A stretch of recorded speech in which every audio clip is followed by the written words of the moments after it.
अस्सलाम वालेकुम, मैं हूं ताहिर जमील खान। दोस्तों, इस वक्त मैं लाहौर में दरिया रावी के दो पुलों के दरमियान में खड़ा हूं। मेरे दाएं बाएं जानिब आप देख सकते हैं कि वो जो आपको नज़र आ रहा है ये पुराना रावी पुल है और इसके साथ ही रेलवे पुल भी है और इसकी जो कैपेसिटी है वो 2.5 लाख क्यूसेक की है। मेरे दाएं हाथ पे जो आपको पुल नज़र आ रहा है ये नया रावी पुल इसे कहा जाता है और इसकी जो कैपेसिटी है पानी संभालने की, सैलाबी रेला संभालने की, वो 3.5 लाख क्यूसेक है। इसी तरह इससे आगे अब सगिया पुल बना है, मोटरवे पुल बना है, वहाँ की जो कैपेसिटी है सैलाबी रेला संभालने की वो 4.5 लाख क्यूसेक की है।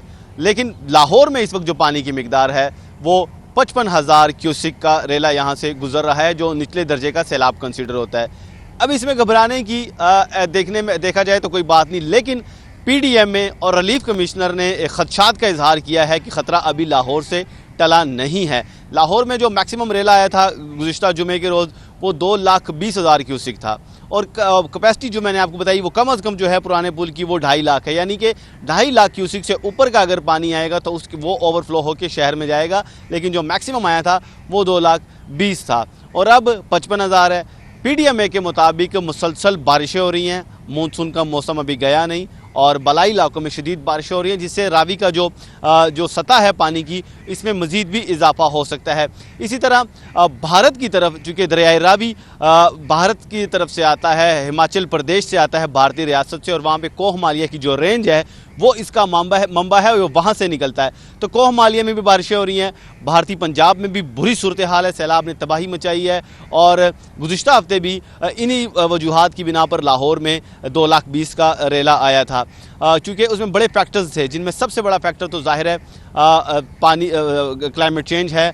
बहुत ज़्यादा ग्लेशियर्स पिघले, बारिशें बहुत ज़्यादा हुई। उसके साथ साथ जो भारत का माधोपुर हेडवर्क्स है उसके 2 गेट टूट के पानी वो गेट्स को तोड़ता हुआ पाकिस्तान की तरफ आया। इसके साथ साथ जो थीन डैम है यानी रंजीत सागर डैम, जो भारतीय पंजाब में दरिया रावी के मुकाम पर बनाया गया है, उसका जो कैपेसिटी थी वो भी ख़त्म हो गई थी, वो भी पूरा भर चुका था, फिर भारत को वो पानी भी छोड़ना पड़ा। तो ये 4 से 5 मुख्तलिफ फैक्टर्स थे जिसकी वजह से गुज़िश्ता हफ्ते लाहौर में 37 साल बाद इतना बड़ा सैलाब आया था। और अब दोबारा ये सिचुएशन दोबारा इसलिए बन सकती है कि जो भारत का डैम है रंजीत सागर डैम, वो फिर से कल तक वो 92% भर चुका था और आज उसमें मज़ीद इजाफा हो गया होना है। इसी तरह बारिशें भी वहाँ पर हो रही हैं और पीडीएमए के मुताबिक पाकिस्तान में भी बलाई इलाकों में बारिशें हो रही हैं, यानी लाहौर से ख़तरा अभी टला नहीं है और हालात दोबारा से ख़राब हो सकते हैं। और ऐसी सूरत में अगर बड़ा रेला आया तो वो 2.5 लाख की कैपेसिटी है लाहौर में, तो वो 2.5 लाख क्यूसेक तक का पानी लाहौर संभाल लेगा। अगर उससे ज़्यादा खुदा न खास हुआ तो वो पानी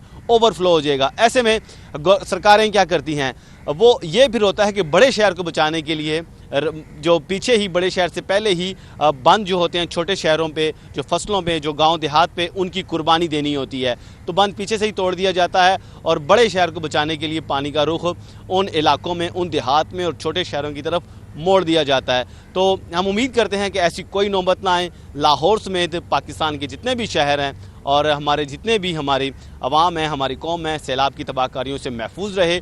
और पीडीएमए के जो खदशात हैं कि 5 सितंबर तक का वक्त बड़ा क्रूशल है लाहौर के लिए, यानी आइंदा 48 घंटे का वक्त बड़ा ख़तरनाक साबित हो सकता है। तो हम उम्मीद करते हैं कि ये खदशात ही साबित हों और इसमें ये हकीकत का रूप ना धारें और लाहौर को और पाकिस्तान को अल्लाह पाक अपने हिफ्ज़ ईमान में रखे। इसके साथ ही इजाज़त दीजिए, जल्द हाजिर होंगे एक नई अपडेट के साथ। अल्लाह निगहबान।